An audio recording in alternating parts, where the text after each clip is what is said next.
ஏசாயா 60ஆம் அதிகாரம் 22ஆம் வசனம். எடுத்தவங்க வாசிக்கலாம். சின்னவன் ஆயிரமும் சிறியவன் பலத்த ஜாதியுமாவான். கர்த்தராகிய நான் ஏற்ற காலத்தில் இதை தீவிரமாய் நடப்பிப்பேன். பக்கத்துல பார்த்து கை பிடிச்சு சொல்லுங்க, தீவிரமாய். தீவிரமாய். அதாவது நம்ம இந்த வசனத்தை 2000 வாசிச்சா என்ன இருக்கும்? ஏற்ற காலத்துல தீவிரமாய். 2010 ஏற்ற காலத்துல தீவிரம். 2020 ஏற்ற காலம். நான் ஆண்டவர்கிட்ட கேட்டேன், இந்த ஏற்ற காலம்னா என்ன? அது உனக்கு ஏற்ற காலம், அதனாலதான் அந்த ஏற்ற காலம் ஆண்டவர் வாக்கு பண்ணார்.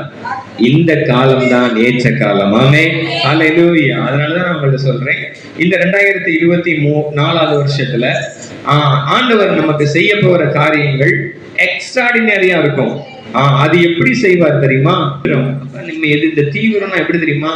இப்ப தீவிரத்தை போய் கேட்டீங்கன்னா, ஒருத்தங்களுக்கு பல நாள் அலைன்ஸ் பாக்குறாங்கன்னு வச்சுக்கோங்களேன், கிட்டத்தட்ட 34 வயசு 35 வயசு வரைக்கும் கல்யாணமே ஆகலைன்னா அவங்கள்ட்ட போய் தீவிரமா உனக்கு ஆண்டவர் செய்வாருன்னா அவங்களுக்கு எஃபெக்ட் தெரியும். சரியா? ஏன்னா கிட்டத்தட்ட 10 வருஷம் 12 வருஷம் அந்த மாதிரியா கஷ்டப்பட்டவங்களுக்கு தெரியும் இந்த தீவிரத்தினுடைய ஆசீர்வாதம். இப்ப ஆண்டவர் உங்களுக்கு சொல்றாரு, ஒரு தீவிரமான நன்மைகளை, தீவிரமான ஆசீர்வாதங்களை நான் உனக்கு கட்டளையிடுவேன். இந்த தீவிரம் எப்படி இருக்கு தெரியுமா? Quick and fast. அப்படின்னா ஒரு பயங்கரமான இப்ப நீங்க ஒண்ணும் இல்ல, ஒரு காட்டுல தீய பொறிச்சு வச்சிருக்கீங்கன்னு வச்சுக்கோங்களேன், நீங்க பின்னாடி உள்ள மரத்துக்கு போய் அந்த தீ வைக்கணும்னு அவசியம் இல்லை. இந்த தீ எப்படி பிடிக்கும்? பத்தி பத்தி பத்தி பத்தி பத்தி ஒரு ஃபேக்டரியில் தீ பிடிச்சதுன்னா நம்ம என்ன செய்வாங்க? அதை அணைக்க போறதுக்குள்ளேயே அது என்ன செய்யும்? பரவிடும். இதுதான் தீவிரம். இதுதான் இது எப்படி தெரியுமா? இதுவரையிலும் கர்த்தர் ஒரு அமைதியான தேவனாய், ஒரு அமைதியான ஆண்டவரா நம்ம எல்லா இடத்துலயும் வெளிப்பட்டார். ஏன்னா இந்த காலங்கள் வரையிலும் கர்த்தர் நமக்கு கற்றுக் கொடுத்தார், டீச் பண்ணார். ஆண்டவர் நமக்கு ஊழியத்தை, குடும்பத்துல சில காரியங்களை, வேதத்தை, ஜெபத்துல எப்படி நீ ஜெபிக்கணும், எப்படி நீ வேத வாசிக்கணும், எப்படி நீ பிரசங்கம் பண்ணணும், எப்படி நீ அற்புதங்களை செய்யணும், எப்படி நீ ஆண்டவரை மகிமைப்படுத்தணும் டீச் பண்ணார். ஆனா இனி வர்ற காலங்கள் தியரி கிடையாது, பிராக்டிகல். இனி உங்க பிள்ளைகள் பலவீனம்னு நீங்க நினைக்கும் போது ஊழியக்காரங்கிட்ட ஜெபிக்கிறது நல்ல விஷயம்தான். ஆனா நான் உங்களுக்கு சொல்றேன், நீங்களே உங்க பிள்ளைகள் மேல் தலை வைத்து ஜெபிக்கும், கையில வச்சு ஜெபிக்கும் போது அற்புதங்கள் தன்னால நடக்கும். ஒரு கிருபை ஊற்றப்படும். நீ உன் மேல் இருக்கிற என் ஆவியும், நான் உன் வாயில் அருளின என் வார்த்தைகளும் உன் சந்ததியின் வாயில் இருந்தும். சந்ததியின் சந்ததி அப்படின்னா என்னன்னா, உங்களுக்குள்ள இருக்கிற ஆவி அப்படின்னா நீங்க ஆவியோட இருக்கணும். ஆமென். நீங்க பலனோட இருக்கணும், நீங்க அபிஷேகத்தோட இருக்கணும். நீங்க உடைஞ்சு போச்சீங்க அப்படியாமா உங்க பிள்ளைகள் ஏதாவது சொல்லும் போது நானே அப்படித்தான் இருக்கேன், இவங்களுக்கு என்ன சொல்ல அப்படின்னு நினைக்கிற மாதிரி இல்ல. ஒரு அனைத்தினுடைய கிருபைகள் இருக்கணும், ஒரு அபிஷேகத்தின் வல்லமையில இருக்கணும், ஆவியின் நிறைவுல இருக்கணும். கர்த்தர் இந்த அபிஷேகத்துக்குள்ள நீங்க செயல்பட ஆரம்பிக்கும் போது இந்த தீவிரம் உங்களுக்கு செயல்படும். இந்த தீவிரம் உங்ககிட்ட வரும். இந்த தீவிரம் உங்க பிள்ளைகளை பிடிக்கும். இந்த தீவிரத்தின் ஆசீர்வாதங்களை நீங்க சுதந்திரிக்க ஆரம்பிப்பீங்க. நல்ல கவனிங்க, ஆண்டவர் எப்பொழுதுமே பொறுமையா இருக்கிறவர் அல்ல. எப்பயுமே உங்க ஜெபத்தை கேட்டுட்டு உங்களை ஒரு நிலையில வைக்கிறவர் அல்ல. எப்பயுமே உங்களை ஒரு படத்துல வச்சு உங்களை அப்படியே வச்சு அள வச்சு பார்த்துட்டு இருக்கிறவர் அல்ல. நீங்க தான், நம்ம தான் நினைக்கிறோம் ஆண்டவர் என்ன கண்ணீரின் பாதையில் நடத்துகிறார். ஆண்டவருக்கு வேலையே இல்லையா? உங்களை கண்ணீரின் பாதையில் நடத்துகிறவர் கிடையாது. சில நேரங்கள்ல நம்மளுடைய மதியினங்களாலோ அல்லது பிசாசினுடைய சீற்றங்களாலோ வர்ற பாதை தான் கண்ணீரின் பாதை. ஆண்டவர் அந்த கண்ணீரின் பாதை போகிறது உங்களுக்கு தெரியும். ஆனா ஆண்டவருடைய விருப்பம் என்ன தெரியுமா? தீவிரமாய் வெளியே வரணும், தீவிரமாய் உன் கண்ணீர் மாறணும், தீவிரமாய் உனக்கு அற்புதம் நடக்கணும். பக்கத்துல பார்த்து சொல்லுங்க, தீவிரமான அற்புதம், தீவிரமான நன்மை, தீவிரமான அபிஷேகம். இதை கூட தீவிரமா சொல்ல தரிசனமா சொல்றார். இதுவரையிலும் இல்லாத உங்க பிள்ளைகளுடைய நன்மைகள் மகா தீவிரமாய் செயல்பட போகிறது. உங்க குடும்பத்துல ஒரு தீவிரமான நன்மை, உங்க வாழ்க்கையில ஒரு தீவிரமான ஆசீர்வாதம். அப்படின்னா என்ன தெரியுமா? டிலே ஆகாத, தடை செய்ய முடியாத, யாரும் தடுக்க முடியாத, எந்த பிசாசுகளாலும் எதிர்த்து நிற்க முடியாத கர்த்தருடைய வல்லமை வெளிப்பட போகிறது. நல்ல கைகளை தட்டி கர்த்தரை மகிமைப்படுத்தி நான் இப்ப உங்க மேல சொல்றேன், ஒரு தீவிரத்தின் அபிஷேகம் அபிஷேகத்தை இயேசுவின் நாமத்துல நான் உங்களுக்கு ரிலீஸ் பண்றேன். இந்த தீவிரம் எப்படி தெரியுமா உங்க மேல இருக்கோ, நீங்க நிக்காந்து இருப்பீங்க. என் பிள்ளைகளுக்கு என்ன செய்யணும்னு யோசிச்சுட்டு இருக்கும்போது தன்னால அலைன்ஸ் வரும். இப்ப நான் உங்களுக்கு சொல்றேன், என் பிள்ளைகளுக்கு அடுத்து நான் என்ன ஸ்டெப் எடுத்து வைக்கணும்னு நினைக்கும் போது தன்னால வாசல் திறக்கும். இந்த தீவிரம் என்ன தெரியுமா செய்யும்? நான் உங்களுக்கு சொல்றேன், இந்த தீவிரம் என்ன செய்யும்னா, நீங்க தேடி தேடி தேடி தேடி கண்டுபிடிக்க முடியாததெல்லாம் உங்க உட்கார்ந்த இடத்துல உங்களை தேடி வர செய்யும். அதுல கைகளை தட்டி கர்த்தரை மகிமைப்படுத்துங்க. நான் மறுபடியும் சொல்றேன், நீங்க பல வருஷங்கள் முயற்சி செஞ்சு அல்ல முயற்சி செய்ய முடியாம இருக்கிற காரியங்கள்ல கர்த்தருடைய தீவிரம் வரும்போது நீங்க முயற்சியே செய்யாம ஒரு இடத்துல உட்கார்ந்து இருக்கீங்க தெரியுமா? தீவிரமாய் உங்களை தேடி நன்மைகள் வரும். ஆதியாகமம் 41ஆம் அதிகாரம் 14ஆம் வசனம் வாசிங்க. ஆதியாகமம் 41:14. ஆதியாகமம் 41ல இப்ப யோசேப்பு எங்க இருக்கிறான்? சிறைச்சாலையில. நல்ல கவனிங்க, இந்த சிறைச்சாலைக்குள்ள யோசேப்பு போகிறதுக்கு பெரிய தப்பெல்லாம் பண்ணல. ஆதியாகமத்தின் புஸ்தகம் 37ஆம் அதிகாரம் 18, 19, 20 வாசிங்க.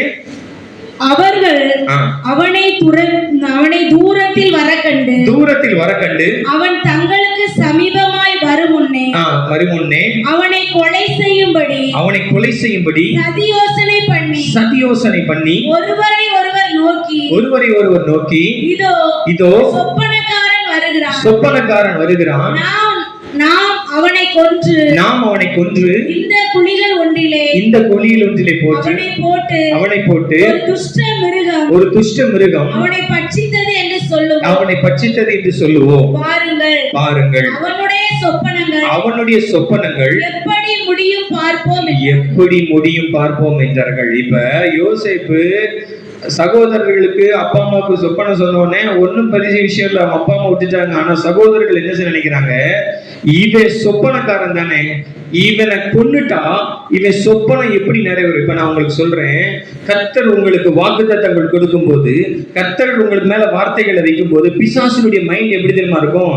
பிசாசு இப்ப உங்களுக்கு தத்ரூபமா பிசாசுக்கு எதுவும் தெரியாது, பட் ஆனா கர்த்தர் பேசுற காரியங்கள் அவனுக்கு தெரியும்.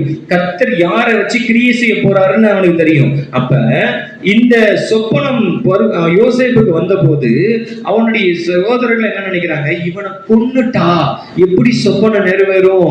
இவனே செத்து போயிட்டா இவன் சொப்பனம் என்ன ஆகும்? இப்ப நான் உங்களுக்கு சொல்றேன், உங்களை பாக்குற சில மனுஷங்கள் அப்படிதான் இருக்காங்க. இவ படுத்துட்டானா இவ பிள்ளைகளுக்கு யார் நன்மை செய்வா? இவளை காலி பண்ணிட்டோம்னா இவளுக்கு எப்படி நன்மை வரும்? இவ உயிருக்கே கேரண்டி இல்லாம ஆக்கிட்டோம்னா இவளுடைய வாக்குத்தத்தங்கள் எப்படி நிறைவேறும்? இப்ப நான் உங்களுக்கு சொல்றேன், ஆண்டவர் அந்த வார்த்தைகளை கேட்டுக்கொண்டு அமைதியா தான் இருப்பார். நம்ம நினைக்கிறோம் நம்ம பகைக்கிற மனுஷர்களுக்கு முன்னாடி கர்த்தர் நம்ம கூட இருக்கிறத பயங்கரமா காமிக்கணும்னு. ஆண்டவர் ஒரு சில காலங்கள் வரைக்கும் அமைதியா இருப்பார். ஆனா ஒரு சில காலங்களுக்கு அப்புறம் அவர் கிரியை செய்யும் போது அந்த கிரியை தான் நான் உங்களுக்கு சொல்லுகிறேன், தீவிரமா இருக்கும். எல்லா சகோதரர்கள் பார்த்து சொன்னாங்க, இவனை கொன்னுட்டா, அவன் பேர் வந்து சொப்பனக்காரன், இவனை கொன்னுட்டா இவன் சொப்பனை எப்படி நிறைவேறும்னு ஆண்டவர் வெயிட் பண்ண. அமைதியா பொறுமையா வெயிட் பண்ணிட்டு இருக்கும் போது நல்ல கவனிங்க, ஆண்டவருடைய அன்பு எப்படி தெரியுமா? ஆண்டவர் உங்களுக்கு வாக்குத்தத்தம் கொடுக்கும் போது நீங்க நினைப்பீங்க, வாக்குத்தத்தம் வராத வரைக்கும் கூட எனக்கு பிரச்சனை கிடையாது. ஆனா வாக்குத்தத்தம்னு ஒண்ணு வந்துச்சு, இது மாதிரி சில கூட்டங்கள்ல நான் போய் கால் வச்சு அபிஷேகம், ஆவியானவர், பிரசன்னம், கிருபை இதெல்லாம் என் வாயில வந்ததுக்கு அப்புறம் வர்ற போராட்டம் இருக்கு, அதுக்கு நான் சும்மா வீட்டிலேயே உட்கார்ந்து இருப்பேன்னு சொல்ற மாதிரி தான் இருக்கும். ஆனா ஆண்டவர் இந்த நாட்கள்ல மகிமைப்படுது. நான் இப்ப உங்களுக்கு சொல்றேன், உங்களுடைய வாக்குத்தத்தங்களுக்கும் அது நிறைவேறுதலுக்கும் இடப்பட்ட காலங்கள் ஒரு சில விதமான ட்ரையா நீங்க ஃபீல் பண்ணுவீங்க. ஒரு வெறுமை இருக்கும், ஒரு தனிமை இருக்கும், ஒரு போராட்டம் இருக்கும். ஆனா நீங்க அந்த நேரத்துல நல்லா புரிஞ்சுக்கணும், அந்த நேரத்துல கர்த்தர் உங்களை கைவிட்டுட்டாருன்னு அர்த்தம் கிடையாது. கர்த்தர் உங்க மேல கிருபை வைத்து, கர்த்தர் யோசேப்போடு இருந்து, நல்ல கவனிங்க, கூட இருந்தவர் ஏன் கிரியை செய்யல? கூட இருந்தவர் ஏன் நியாயத்தை நிரூபிக்கல? கூட இருந்தவர் ஏன் டக்குன்னு யோசேப்பை உயர்த்தல? நல்ல கவனிங்க, ஒரு தீவிரம் வரும்போது ஆண்டவர் எப்பயுமே ஒரு சில பொறுமையா சில காரியங்களை மூவ் பண்ணிட்டே இருப்பார். கொடுப்பார். ஒரு சில காரியங்கள் ஒரு காலம் வரும்போது அதை அப்படியே நிப்பாட்டிட்டு அந்த இடத்துல இருந்து ஒரு கிருபையை கொடுப்பார். இந்த கிருபை என்ன தெரியுமா? அதுதான் நம்ம வாசிச்சோம் ஆதியாகமம் 41:14. மறுபடி வாசிங்க, ஆதியாகமம் 41:14. அப்பொழுது பார்வோன் யோசேப்பை அழைப்பித்தான், அவனை தீவிரமாய். நல்ல கைகளை தட்டி கர்த்தரை மகிமைப்படுத்துங்க. இந்த தீவிரம் எப்படிப்பட்ட தீவிரம் தெரியுமா? நான் உங்களுக்கு விலைக்கு சொல்றேன். அவன் இங்க வந்தாதான் அடுத்த வேலையே நடக்கும். அவன் இங்க வந்தாதான் அடுத்த காரியமே சக்சஸ் ஆகும். அவன் இங்க வந்தாதான் அடுத்த காரியத்தை மூவ் பண்ண முடியும். இப்ப நான் உங்க மேல தீர்க்க தரிசனம் வைக்கிறேன். ஒரு காலம் வரைக்கும் யோசேப்பு போய் கெஞ்சினான் எல்லாத்துக்கிட்டையும், நான் தப்பு பண்ணலங்க, நான் தப்பு பண்ணல, நான் தப்பு பண்ணல, என் மேல தப்பு இல்ல, என் மேல தப்பு இல்ல, என்னை ஏன் இப்படி போட்டிருக்கீங்க? எல்லாத்துட்டையும் கெஞ்சினான். சுயம்பாகிட்ட, பணபத்திரக்காரன்ட்ட, அந்த சிறைச்சாலை எல்லாத்துட்டையும் பேசியிருப்பான். ஆனா அப்பெல்லாம் ஒரு ரெஸ்பான்ஸ் கிடையாது. ஆனா கர்த்தர் ஒரு தீவிரத்தை உண்டு பண்ணாருன்னு வச்சுக்கோங்களேன். அவன் இங்க வரணும், அவன் இங்க வரணும். அது எப்படி தெரியுமா அழைக்கிறாரு? 14ஆம் வசனத்துல அவனை தீவிரமாக அழைப்பிட்டு. அப்படின்னா ஜெயிலுக்கும் அரண்மனைக்கும் எவ்வளவு தூரம் இருக்கும்? எவ்வளவு தூரம்னாலுமே இருந்துட்டு போட்டுமே. ஏன் இந்த வேர்டை ஆண்டவர் அந்த இடத்துல சேர்த்திருக்காரு தெரியுமா? அவர் கிரியை செய்ய போகிறாருங்கிறத காமிக்கிறதுக்காக தான் இந்த வார்த்தை. நல்ல கைகளை தட்டி. இத்தனை காலங்கள் இந்த தீவிரத்துக்கு எனக்கு அர்த்தம் தெரியாம இருந்துச்சு. அப்பதான் அழகா இன்னைக்கு காலையில ஆண்டவர் சொல்லி கொடுத்தா, இந்த தீவிரத்துக்கு அர்த்தம் என்ன தெரியுமா? அவனை சிறைச்சாலையிலிருந்து, நான் மறுபடியும் உங்களுக்கு சொல்றேன், நீங்க வாங்குறவங்க வாங்கிக்கோங்க, சிறைச்சாலையிலிருந்து அவனை கர்த்தர் சிறைச்சாலை வாசல்ல இருந்து வெளியில கொண்டு வந்துட்டாருன்னா அடுத்து அவன் கால் சிறைச்சாலைக்குள்ளே போகாது. நல்ல கைகளை தட்டி கர்த்தரை மகிமைப்படுத்தி. அதாவது என்ன தெரியுமா?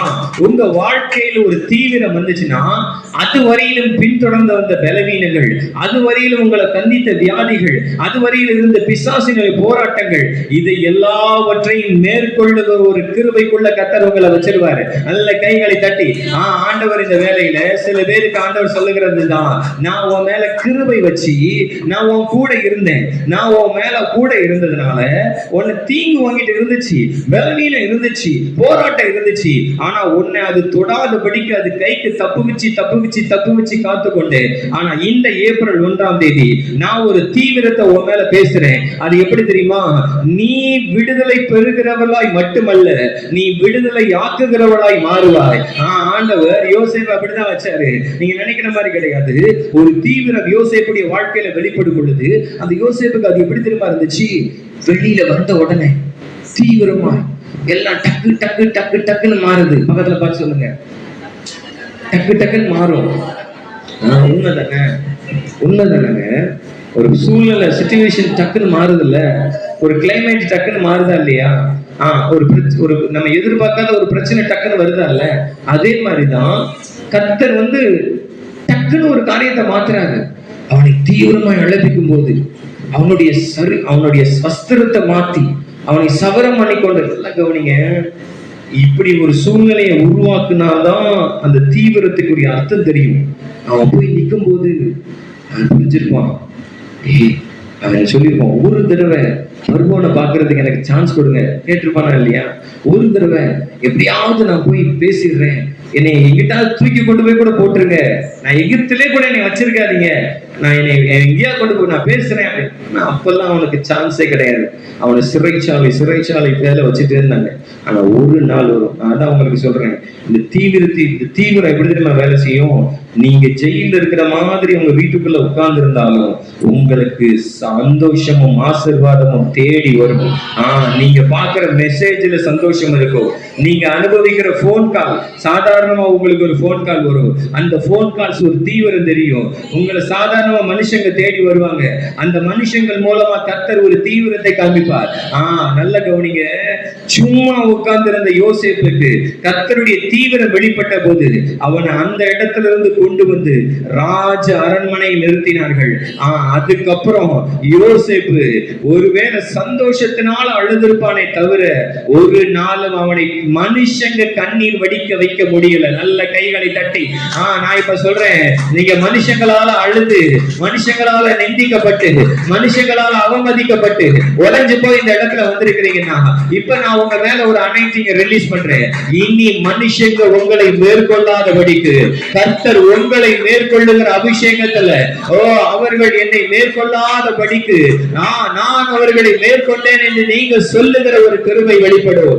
அதுக்கப்புறம் பைபிள் சொல்லுது, அவன் பர்வோனுக்கே அடிமை கிடையாது.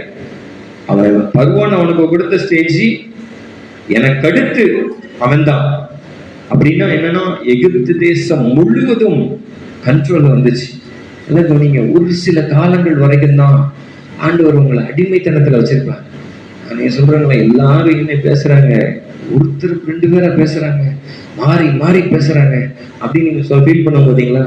ஒரு காலம் வரும், உங்களை பத்தி கண்டிப்பா பேசுவாங்க. எப்படி பேசுவாங்க தெரியுமா? அவ அபிஷேகத்தினால நிறைஞ்சிருக்கா, அவ ஆவியினால நிறைஞ்சிருக்கா, அவளுக்கு நீ போன் பண்ணி ஜெபம் பண்ணு, அவளை நீ பிரசங்கத்துக்கு கூப்பிடு, அவளை நீ வீட்டுக்கு கூப்பிட்டு ஜெபம் பண்ணு. ஆண்டவர் நான் இந்த வேளையில அவங்களுக்கு சொல்றேன், இனி உங்களுடைய வாழ்க்கையில கர்த்தர் அப்படிதான் செய்ய போறாரு. எத்தனை பேர் விசுவாசிக்கிறீங்க தெரியல. இந்த இடத்துல இருந்து நீங்க ஒன்னே ஒண்ணு மட்டும் மைண்ட்ல வச்சுக்கோங்க. ஒரு தீவிரத்தின் அபிஷேகத்தோட, ஒரு தீவிரத்தின் ஆசீர்வாதத்தோட, ஒரு தீவிரத்தின் வல்லமையோட கர்த்தர் உங்களை புறப்பட்டு போக பண்ண போகிறார். ஒரு தீவிரமாய், எல்லாரும் நல்ல கைகளை தட்டி சொல்லுங்க, தீவிரமாய் தீவிரமாய் தீவிரமாய். இதுவரையில என் பிள்ளைகளுடைய வாழ்க்கையில நடக்காத ஒரு கிரியை தீவிரமாய் நடக்க போகிறது. என் குடும்பத்துல தீவிரமான ஆசீர்வாதம், என் தீவிரமான நன்மை, என் தொழில ஒரு தீவிரமான ஆசீர்வாதம், என்னுடைய ஊழியத்துல ஒரு தீவிரமான கிருபை, ஒரு தீவிரமான பெருக்கம். நான் சொல்றது எப்படி தெரியுமா? மெதுவா இன்னைக்கு, நாளைக்கு, அடுத்த மாசம், அடுத்த வருஷம், 10 வருஷம் அப்படி கிடையாது. 10 வருஷத்துல நீங்க நடக்க வேண்டியது அடுத்த 10 மாசத்துல உங்களுக்கு நடக்கணும். எத்தனை பேர் விசுவாசிக்கிறீங்க? ஒரு தீவிரத்தினுடைய எஃபெக்ட்ங்கிறது அதுதாங்க. 10 வருஷமா பிளான் பண்ணி செய்யறது இல்ல, 10 வருஷமா நடக்காதத 10 மாசத்துல கொடுக்கபடியா ஆண்டவர், அதுக்கு பேர் தான் தீவிரம், அதுக்கு பேர் தான் தீவிரம், அதுக்கு பேர் தான் தீவிரம். இந்த தீவிரத்தை நீங்க காட்ட முடியாது, கர்த்தர் காட்டினாருன்னா.